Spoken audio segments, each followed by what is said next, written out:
Olá, está começando o Pauta Especial e no programa de hoje você vai ver mortes por choques elétricos. Você sabia que o Nordeste é a região do Brasil onde mais se registra esse tipo de acidente? Programa Água Doce, uma iniciativa do governo do estado que vem construindo e reativando poços artesianos e levando novos sistemas de dessalinização para municípios do sertão alagoano. Fique com a gente, o Pauta Especial já está no ar.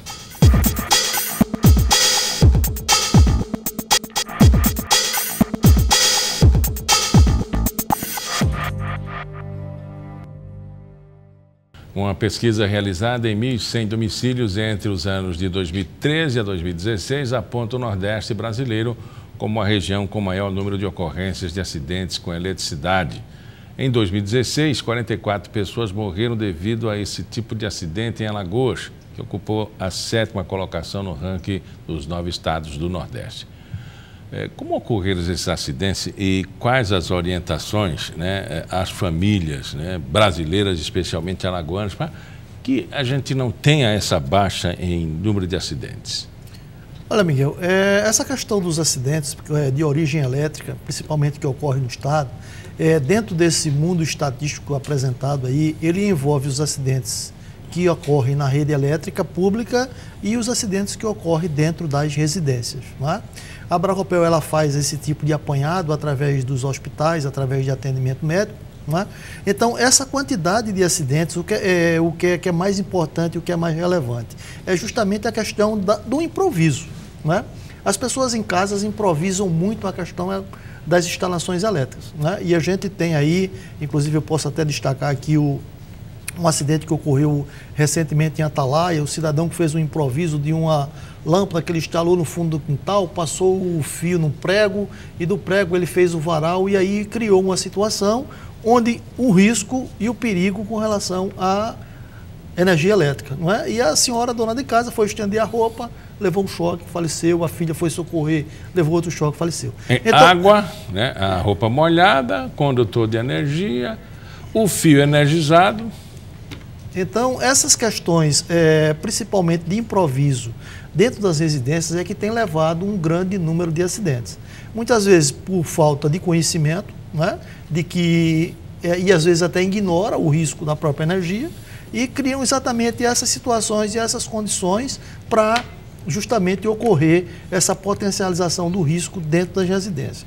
Por exemplo, o uso hoje de gambiarras, o uso da extensão, não é? Você vai numa tomada, bota lá e você faz instalação elétrica de toda forma, utiliza fio de telefone, utiliza um arame, uma coisa. Então você cria uma condição em que gera justamente um potencial de risco elevado, não é? E constitui exatamente nesse perigo que provoca essas situações de risco. É um tipo de situação que não se pode fiscalizar. Prever você pode. Você pode sair instruindo a comunidade, mas você não pode fiscalizar isso. Sim. A Eletrobras Distribuição Alagoas, ela desenvolveu um programa que a gente chama de Blitz de Segurança e a gente leva essa informação de prevenção para a comunidade, tá? Seja através da demonstração na rua, seja lá na feira, não é? Leva os atores, bota lá uma tábua de passa-ferro e bota uma gambiarra e já estão fazendo isso? A gente já vem fazendo isso desde o ano passado, não é?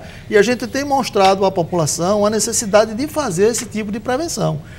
Isso aliado naturalmente e também a questão do uso seguro e eficiente da energia elétrica. Há algum fato assim que marcou a presença dos técnicos lá e às vezes você chega na feira, passa uma informação, aí a pessoa diz, eu não sabia disso, é perigoso.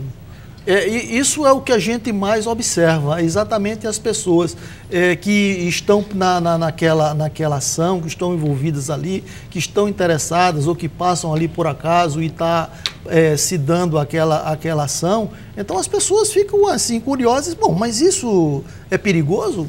E aí a gente fica numa situação, é bastante perigoso. Esses improvisos é comumente flagrado na comunidade de baixa renda ou o consumidor mais abastado também tem problemas? Eu acho que tem problema nas duas áreas, naturalmente cada um com a sua peculiaridade, não é? Por um lado, você tem um consumidor com vamos dizer assim, com a condição financeira melhor, você tem vários equipamentos em casa, instala numa mesma tomada, e aí você começa justamente a sobrecarregar as instalações. Antigamente a gente só tinha uma televisão e uma geladeira em casa. Hoje você tem uma televisão em cada quarto, você tem uma geladeira e um freezer. Hoje você começa a colocar dentro da sua residência uma série de eletrodomésticos que muitas vezes compromete a carga daquela instalação que você construiu. E a proporção que você vai, vamos dizer assim, adquirindo melhores condições, você vai naturalmente comprando mais equipamentos. Na outro lado, que é a da baixa, vamos dizer assim, a baixa renda, como a gente pode assim dizer, ou seja, mais na periferia, onde as pessoas utilizam mais o improviso. Né? O improviso de não ter o dinheiro, não ter o recurso para fazer determinadas instalações ou colocar determinados equipamentos, e aí começa exatamente a fazer esse tipo de improviso. Né? Você botou uma televisão hoje aqui, ou botou uma geladeira ali, mas amanhã você quer mudar de local, mas aquele local não tem uma tomada para você botar, você bota uma gambiarra, bota uma extensão, a criança desavisada, o fio está desencapado, levou o choque, morreu. E geralmente com outros materiais, né, inflamáveis que repercutem ainda mais o acidente. Esse também, a sobrecarga, além dela provocar não só o curto-circuito, o risco de choque elétrico, ela representa também um risco em relação à questão de princípio de incêndio. Como a gente tem observado aí recentemente, alguns edifícios aí, apartamentos onde tem sido registrado alguns incêndios provocados exatamente decorrente do curto-circuito. O noticiário sempre traz assim a informação de que o ventilador ligado, esse é o vilão, é o principal vilão? Não acredito que seja o principal vilão hoje seja o ventilador, mas sim as condições da instalação. Veja bem, hoje a gente observa também hoje na mídia, o carregador, o celular estourou. Queimou o cidadão. Quer dizer, muitas vezes é o carregador, não é o carregador, foi aquela extensão, foi aquela improvisação que o cidadão fez. Então tem que ser feita uma análise mais profunda para você chegar exatamente a determinar a causa que levou a isso. Mas normalmente você vai chegar exatamente na questão do improviso e na questão da gambiarra. Para quem teve o infortúnio do improviso, mas pelo menos uma edificação planejada, um erro de amperagem também pode provocar qualquer tipo de problema. Com certeza, e exatamente a questão da carga que é o fator mais, vamos dizer assim, é o fator mais relevante para que você possa fazer esse tipo de prevenção. Por isso que é importante, por exemplo, o tipo de fio, a espessura do fio, a bitola do fio, a amperagem que ele suporta. Aquilo que você vai utilizar na tua instalação. Então, isso é a parte primordial, é a parte principal e justamente é a questão da sobrecarga. Essa é a história de fio flexível. O fio flexível e o fio rígido, eles têm a mesma característica, só que um é rígido e o outro é flexível. Não é? Então vai depender muito do que você vai instalar, mas eles têm a mesma, vamos dizer assim, a mesma capacidade de conduzir a energia elétrica, naturalmente de acordo com o seu consumo e com a sua bitola. Mas numa casa sempre tem assim, uma fiação, um fio mais grosso, que é o fio principal, e depois a distribuição para um fio menor. Exatamente, onde você vai fazer dimensionar toda a sua carga dentro daquele seu consumo. Não é? Então a gente observa exatamente essa questão com relação às pessoas a fazerem a sua prevenção, não é? Tanto dentro da sua residência como fora da sua residência. A gente tem registrado alguns acidentes lá na Eletrobras com relação à questão da poda de árvore. O indivíduo tem uma árvore na porta e tal, a árvore está tocando no fio, ele vai cortar, então solicita o serviço da Eletrobras para ela ir lá. O uso da pipa também é um uso muito comum que pode provocar algum tipo de acidente. Não só a questão do motoqueiro, mas também para o risco elétrico. Não é? Às vezes a pipa engancha no fio, a criança vai querer ir buscar e tal. Esse então, é o acidente externo. Esse é o acidente externo. E fora o abarroamento de poste. O abarroamento de poste, né? A gente teve um recentemente lá no Tabuleiro, no Ferro Velho, o cara levantou uma carga e a carga tocou no fio e no final atingiu 2 pessoas, uma faleceu, outra teve uma lesão grave. Então a gente tem uma série vamos dizer assim, de controle sobre isso e de orientação no sentido de fazer a prevenção.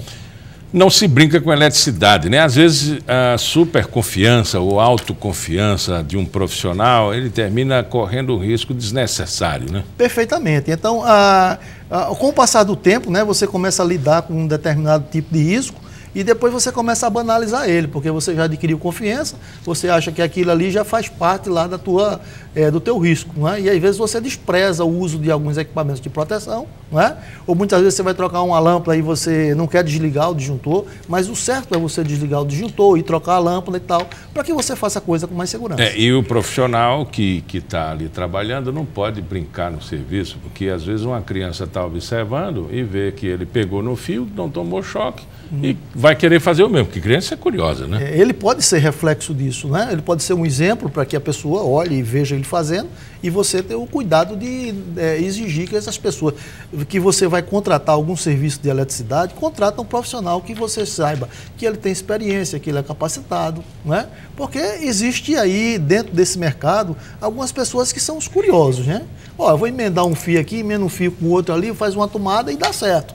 Não é? Mas de repente acontece que um serviço mais sofisticado, a instalação de um equipamento de proteção dentro da sua rede, tipo um DR, não é? Tipo um disjuntor com proteção para a tua instalação. Então muitas vezes o cara chega e diz, está com um defeito aqui, meu chuveiro está desligando e tal.